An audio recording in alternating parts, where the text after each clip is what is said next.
За санхүүгийн зохицуулахаар хариулах уу?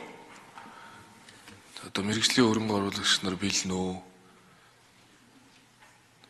Танай салбарыг л одоо дэмжиж жилийн эдийн засгч нь 2 дуулууртаа болох гээд байдаг.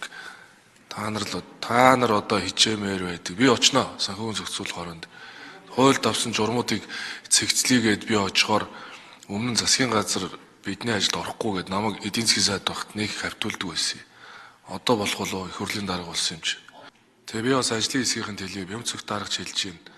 За бүгдээрээ болохгүй байна. Бэлэн биш байна. Тэд бүт цангалтай биш ээ. Гэвэл үнэн хэлэх хэрэгтэй. Та нар одоо тэр даргаасаа ч юм уу, сайдаасаа ч юм уу эмээгээд өгөн бол байхгүй шүү дээ. Тэг их хурлын даргын хувьд бол би энд үннийг л сонсъё гэж байна. Бид бэлэн биш байна. Санхүүж төрөнг оруулалт хэрэгтэй. Хууль эрх зүйн орчин биднэр даалгаа. Улс төрөөс хараад бас ажиллахад хүнд байна гэд хэлээрээ. Тэг их хурлын даргын хувьд би бас хамгаалж ажиллана.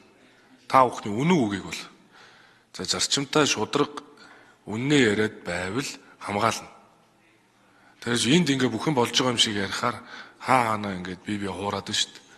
Болохгүй байгаа, хүнд байгаа, бэлэн биш байгаа гэдэг үгийг бас үнээр нь хэлэх хэрэгтэй гэдгийг бас хэлье.